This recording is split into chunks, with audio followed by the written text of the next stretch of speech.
नमस्कार. सातारावाच्या बातमीपत्रात मी गुरुनाथ तुमचं मनापासून स्वागत करतो. सातारा जिल्हा परिषदेमध्ये अखेर भारतीय जनता पक्षाचा झेंडा फडकला. मुख्यमंत्री देवेंद्र फडणवीस यांनी साताऱ्यामध्ये केलेलं भाकीत हे खरं करून दाखवण्याची किमया नामदार शिवेंद्रसिंहराजे भोसले, मंत्री जयकुमार गोरे आणि भारतीय जनता पक्षाचे जिल्हाध्यक्ष अतुलभाऊ भोसले आणि भारतीय जनता पक्षाच्या पदाधिकाऱ्यांनी सामदंड भेद या नीतीच्या वापरातून अखेर सातारा जिल्हा परिषदेमध्ये भारतीय जनता पक्षाचा झेंडा फडकला आणि जिल्हाध्यक्षपदी प्रियाताई शिंदे आणि उपाध्यक्षपदी राजूभैया भोसले यांची वर्णी लागली. सकाळपासूनच जिल्हा परिषदेच्या प्रांगणामध्ये हा हाय व्होल्टेज ड्रामा रंगल्याचं चित्र दिसून आलं. प्रशासनाचा आणि पोलीस बळाचा वापर करून या निवडी झाल्या असल्याचा आरोप पालकमंत्री नामदार शंभूराज देसाई, मदत व पुनर्वसन मंत्री मकरंद पाटील आणि आमदार शशिकांत शिंदे यांनी केलेला आहे. झालेल्या या जिल्हा परिषदेच्या अध्यक्ष आणि उपाध्यक्षांच्या निवडीमध्ये धरपकडचं सत्र खरं तर या मिनी मंत्रालयात पाहायला मिळालं. यशवंत विचार पायदळी तुडवला अशीच चर्चा एकूण या घटनाक्रमांवरून आता जिल्ह्यामध्ये चर्चिली जात आहे. वास्तविक स्वरूपात सातारा जिल्ह्यामध्ये जिल्हा परिषदेच्या निवडणुकीच्या रणधुमाळीमध्ये महायुतीमधील तीनही घटक पक्षांना कोणाला एकाला मॅजिक फिगर काढता आली नाही. त्रिशंकू जनाधार दिलेला असताना यामध्ये खरं तर भारतीय जनता पक्षाला डावलून सत्ता समीकरणाच्या चाव्या आपल्या हातात घेण्याचे मनसुबे अखेर किंगमेकर ठरलेले नामदार शिवेंद्रसिंहराजे भोसले, मंत्री जयकुमार गोरे आणि अतुलभाऊ भोसले यांनी अक्षरशः उधळून लावले. या झालेल्या निवडणूक प्रक्रियेमध्ये जिल्हा प्रशासनानं आणि पोलीस प्रशासनानं बळाचा वापर केला, धरपकडी केल्या, खोटे गुन्हे दाखल केले, उमेदवारांना मतदान प्रक्रियेपासून रोखलं, अशा अनेक आरोपांच्या फैरी आता झडू लागलेल्या आहेत. संपर्काच्या बाहेर गेलेले राष्ट्रवादी आणि शिवसेनेचे पदाधिकारी हे ट्रॅव्हल्स मधून आले, त्यांना देखील पोलिसांनी गेटवरतीच अडकवलं. या अनुषंगाने खरं तर पालकमंत्री शंभूराज देसाई धावत धावत गेटपर्यंत पोहोचले.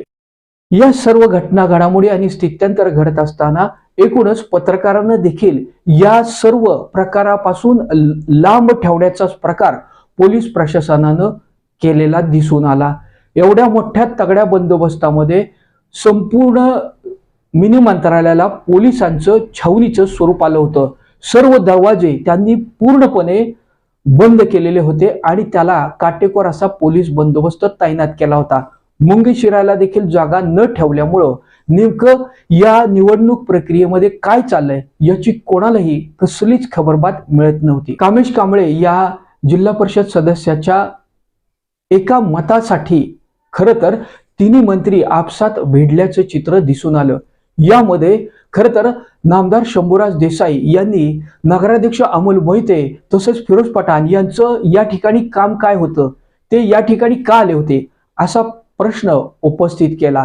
या अनुषंगानं माध्यमांशी माहिती देताना या संदर्भात निश्चितच आपण उपमुख्यमंत्री एकनाथ शिंदे यांच्याशी संवाद साधून संबंधितांवरती योग्य ती कारवाई करणार असल्याचं सुतोवाच केले.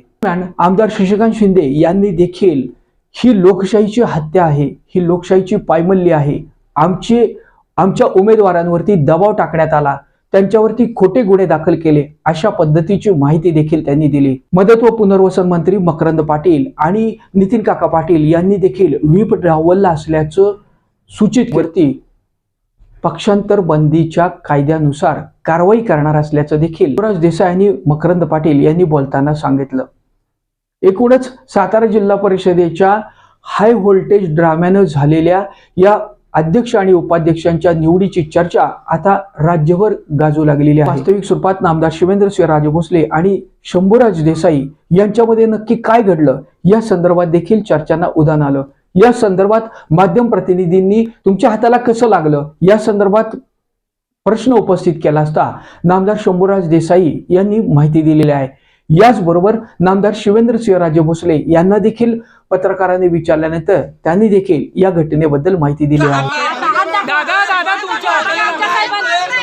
मंत्री महोदयांना जर धक्काबुक्की होत असेल आमच्यासारख्या तर ही सदस्यांचं लोकशाही काय? आहे का? आणि ही जिल्हा परिषद खऱ्या अर्थानं लोकशाही मार्गाने जिंकली आहे का? हा त्यांनी उत्तर द्यावं. आम्हाला 4-4 पोलीस धरत होते.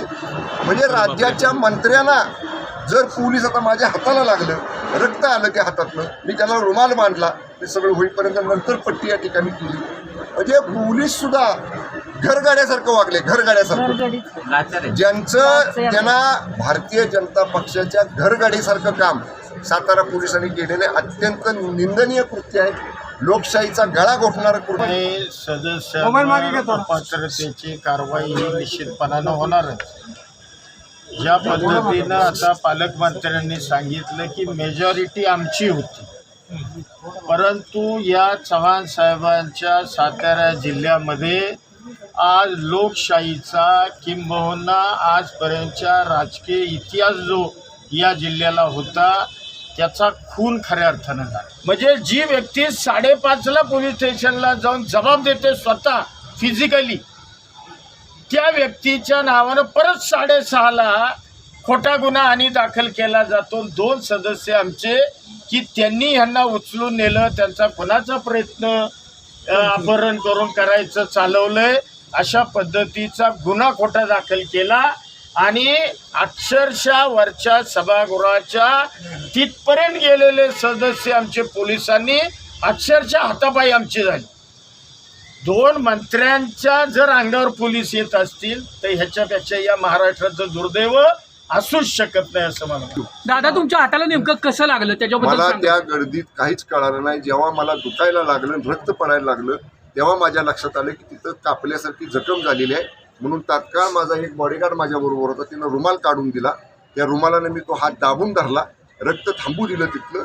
आणि ही सगळं संपल्यानंतर मग मी डॉक्टरला बोलून ते स्वच्छ करून घेतलं आणि डॉक्टरने त्याला बँडेज. तुम्ही तक्रार दाखल करणार आहे का? या तुम्हाला जे लागलंय, तुम्हाला रक्त आले दादा, तर तुम्ही तक्रार दाखल करणार आहे का? सांगतो ना तुम्हाला, याची सुरुवात भारतीय जनता पक्षाने केलेली आहे.